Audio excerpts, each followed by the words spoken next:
howdy and a big welcome back to Yaxity Gaming, everybody, as once more we are going to pick up our MLB 15 The Show Toronto Blue Jays franchise mode on the PS4. So as you know, last time around we ended up simming halfway through May, so let's get through the rest of May. But hold up, I have an important call-up to show you. You guys have been asking about Roberto Osuna. And sure enough, here he is in the MLB. Of course, you know Marco Estrada is injured. So why not bring in Roberto Osuna? I've changed him from a starting pitcher to a closing pitcher now that he is the full-time closer for the Blue Jays in real life. So might as well. And he's a 68 overall, so if he has a good year and stays with the big club, he could end up progressing very well this year. So let's get through it, and a win, and Devin Travis is going to be out a few months. That sucks. So 15-day DL, and let's see here. Let's fix the lineups here. It looks like Sean Castro is going to be coming into play. That's why we picked him up. We needed another infielder, and Sean Castro could fill that role, but so could Matt Carpenter. So let's put Sean Castro in as the man when it comes to playing left-handers, and we will put let's see, Matt Carpenter in when it comes to facing right-handers. But of course, Sean Castro gets to play against right-handers with a DH. So there we go, bingo.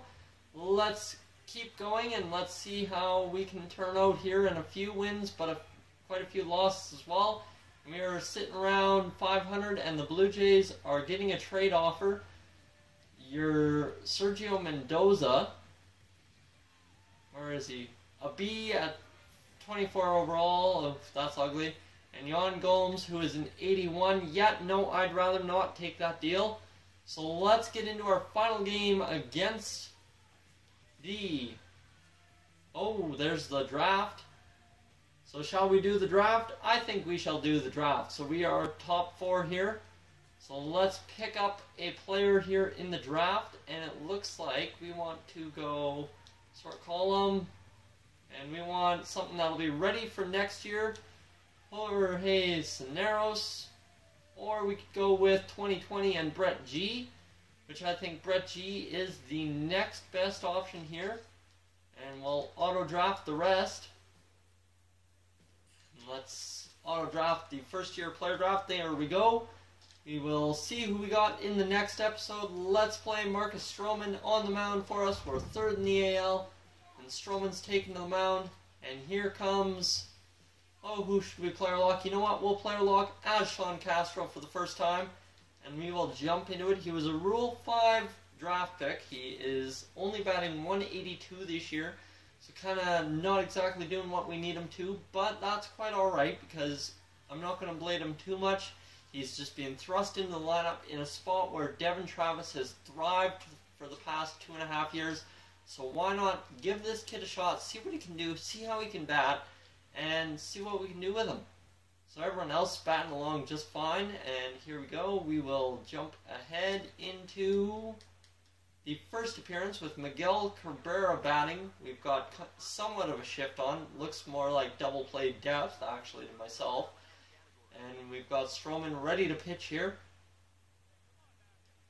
He's taking his sweet old time. Here comes the pitch. And that is popped up, and Castro got a little bit turned around. But there we go. And Sean Castro makes the catch. That brings up an interesting point. We do have Miguel Castro on the team. So we've got 2 Castros on the team right now, so they should have on the jersey M and S, but they don't, so that is something to look forward to in future years. But Sean Castro with the throw over, he gave it his all right there and got Nick Castellanos out, and he'll try and get Jamie Cordova out now. Coming up to bat, he is. So, Stroman getting through on 26 pitches, it looks like. Yep. So, 13 pitches in inning. And there is Sean Castro getting the out.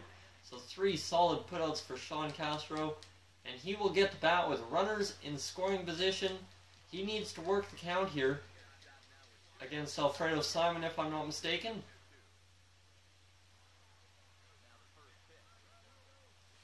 And that'll be called a ball. I don't know what universe that's called a ball in, but okay.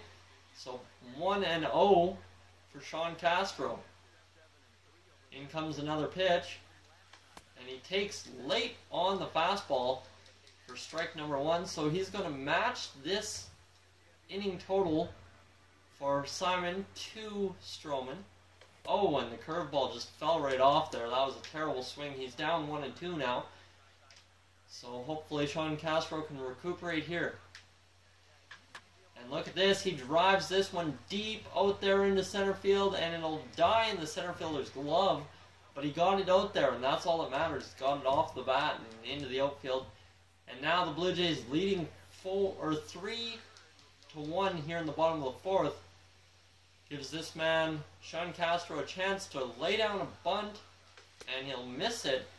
So maybe needs to refigure his form here. I'm not sure how good of a bunter he actually is. And the curveball again, he's way too early on it, so he's down 0-2 now. And we're going to try and get him hitting low like we did with the last one. And that'll be ball number 1. Everything should be a 3-0 count right now, but of course it's not, and that's why we're in the position we're in. And this is going to be drilled through the infield for a base hit. So Sean Castro does his duty and gets on with nobody out here in the bottom half of the 4th. So that's our first ever hit with Sean Castro. We'll fast forward to next appearance. That'll be a line out. So Micah Johnson coming up with that 240 average. And we are going to fast forward to next appearance. And he will drive in a run. So Micah Johnson doing his job in the leadoff spot. And how about Jose Reyes? Can he do his job? Oh, drive in 2 runs with a triple, Jose Reyes. And there we go, Edwin Encarnacion. Oh, looks like we're about to have a monster inning here. Yes, a 4-run inning. And we're due up to bat here in the bottom half of the 5th once more. So that was an incredible inning for the Blue Jays offense. Sean Castro will foul that one off for strike number 1. Looks like a new pitcher in there for the Tigers. We'll look at who it is in a second. Oh, and the 2-seam fastball just cuts in too fast. That's Tom Gorzolini. And he is working an 0-2 count against Sean Castro right now. And he'll strike Castro out. That'll be an easy throw down for Avila. And the inning will be over. So, looks like an 8-1 lead now here in the bottom half of the 7th inning. And he could be a little bit of a douchebag and bunt for a hit here, but what we'll do instead is we'll continue to swing away. Oh, and that curveball is just nasty.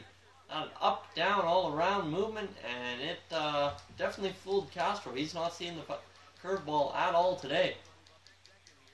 That was a wild pitch for strike number 1, though. In comes another pitch. That'll be outside, way outside for a ball. It's not a half bad take there by Castro in that event. And here comes another pitch. Oh, and the curveball again. He just cannot see that thing tailing off to the side. And that's a 1-2 count. Must be the way I'm looking at the TV right now trying to swing. I'm not sure. Ball 2. There we go. 2-2 the count. So even though he's had 2 bad swings, he's worked the count a little bit. A 4-pitch at bat. Got to take some pitches once in a while. How about that? The curveball right up the gut. And the runner's coming home. And is he going to be gunned out? Oh, Castro, you are safe. Good little advance by Sean Castro to drive in a run. And then come all the way to second base for Rusney Castillo to come in and strike out. So Micah Johnson, what are you going to do here, buddy? Fast forward. And he's going to drop a ground out to third base. So Jose Reyes, he's going to knock in another run in the 10th run of the game. And then Edwin Encarnacion drives in a run. And now the Tigers are trying to make it interesting here in the top half of the 9th. Let's take a look. What can they do? We've got a runner on. Let's ground over to shortstop. And they're going to go to third bases, Jose Reyes. And he gets the out. And the Blue Jays secure a big win here. for Marcus Stroman. Guys, I'd like to thank you for tuning into this edition of the Toronto Blue Jays franchise mode. As always, so long from Yak City.